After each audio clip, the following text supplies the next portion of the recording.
प्यारे बच्चों, अस्सलाम वालेकुम। बच्चों, आज की स्टोरी का नाम है मिट्टी की हांडी। बच्चों, किसी मुल्क में एक राजा हुकूमत करता था। वो बहुत अमीर कबीर था, उसका बहुत बड़ा महल था और उसकी बहुत सारी ज़मीनें और खेत खलियान और बड़ी सारी उसकी जायदाद थी। उसकी ज़मीनों पे बहुत सारे किसान भी काम करते थे। किसान सारा दिन हल चलाते, फसलें उगाते, काम करते और वो उनको बहुत थोड़े पैसे देता था, उजरत बहुत कम देता था, उनको उनका हक पूरा नहीं देता था। तो एक किसान उसके ज़मीनों पे काम करता था, वो भी बेचारा मजदूरी करता और इतने पैसे मिलते कि वो बेचारा रात को अपने बच्चों के लिए दाल और चावल ही ले जा सकता और वो उसकी बीवी दाल चावल बना के वो अल्लाह का शुक्र करते और बस खा लेते। कभी कभी तो इतना कम बनता था कि वो पूरा पेट खाते ही नहीं थे बेचारे, आधा पेट खा के तो वो सो जाते थे। फिर भी अल्लाह का शुक्र अदा करते थे कि अल्लाह ने हमें खाना दिया।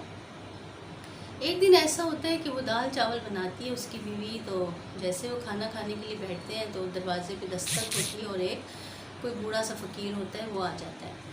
वो सवाल करता है कि अल्लाह के नाम पे बेटे मुझे खाना खिला दो, मैंने 2 दिन से कुछ नहीं खाया हुआ।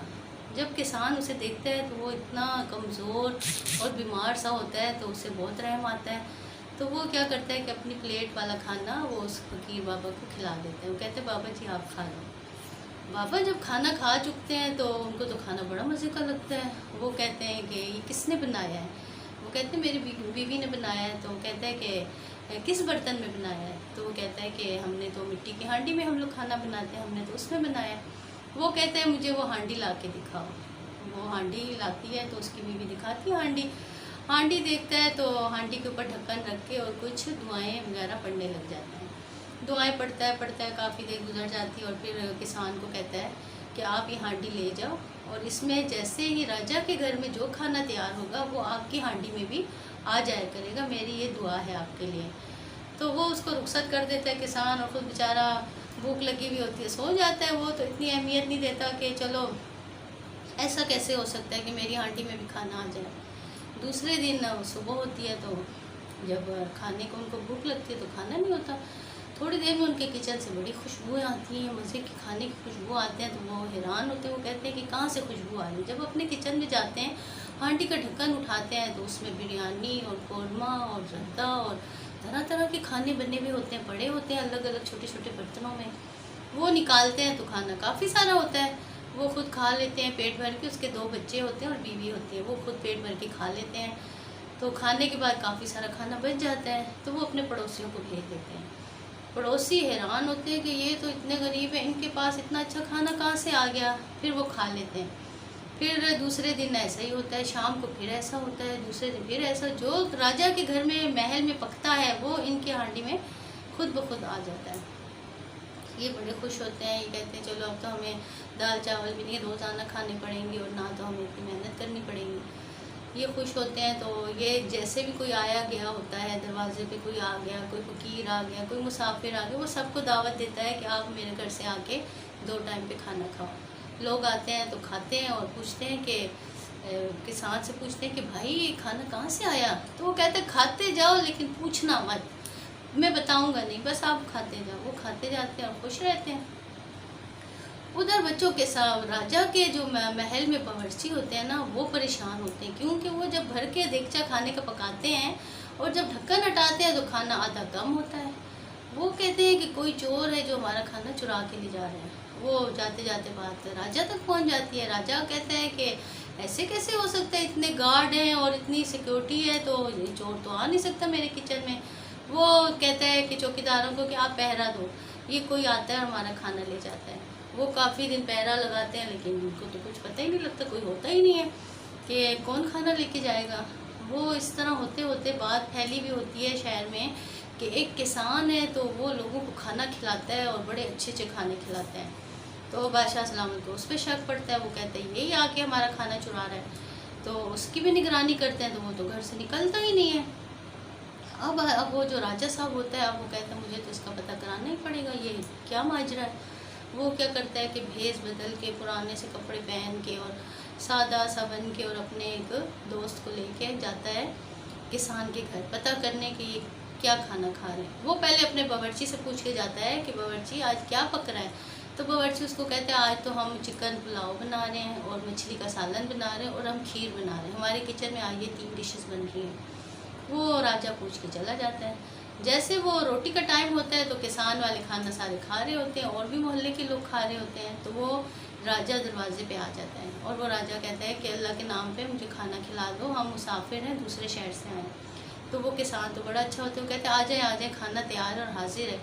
जब वो राजा देखता है खाना, तो खाने में मछली का सालन और वो पुलाव चिकन और खीर होती है, तो उसे तो बड़ा गुस्सा आता है। वो कहता है कि खड़ा हो जाता है, वो किसान को कहता है कि तुमने कैसे चुराया मेरे महल से, मुझे बताओ, ये हमारे महल का खाना है, आज उधर यही तैयार हो रहा है और ये तुम्हारे घर में कैसे पहुंच गया। तो वो रोने लग जाता है, वो कहता है मुझे माफ़ कर दे, मैं चोर नहीं हूँ, मैंने चुराया नहीं है। तो वो कहते हैं मुझे सच सच बताओ। उसे बताना पड़ता है। फिर वो कहते हैं कि राजा साहब, इस तरह वो बता देता है कि मैं राजा हूँ। तो वो कहते हैं राजा साहब, इस तरह एक फ़कीर ने मुझे दुआ दी थी और मेरी मिट्टी की हांडी में दम किया था। वो कहते हैं वो हांडी लेके आओ। जैसे वो हांडी लेके आता है, वो एक मोटा डंडा उठाता है और दड़ करके उसकी हांडी तोड़ देता है। हांडी टूट जाती है, वो राजा चला जाता है घर। वो बेचारा सोचता है कि अब तो राजा साहब हांडी तोड़ के चले गए हैं, तो हमें तो दाल चावल ही खाने पड़ेंगे और मेहनत भी दोबारा से ज़मीनों पे करनी पड़ेगी। तो वो उसकी बीवी बोलती कोई बात नहीं, हम पहले भी तो खाते थे, ऐसा कोई मसला नहीं है। अच्छा, अब वो राजा साहब जब घर जाता है ना, तो उसे बड़ी भूख लगी हुई होती है। वो कहता है कि जल्दी से मछली का सालन भी ले आओ, पुलाव भी ले आओ और खीर भी हाजिर करो, मेरा खाना लगाओ। अपने बच्चों को बुला लेते हैं, बीवी को बुला लेते हैं। तो जब वो जाता है बावर्ची किचन में, तो देखते हैं तो हांडियाँ और देगे खाली सारी। वो कहता है कि सर खाना तो गायब हो गया सारा। वो कहते हैं ऐसा कैसे हो सकता है। वो खुद किचन में आते हैं गुस्से में, तो सारा खाना गायब होता है, देगचियाँ खाली होती हैं।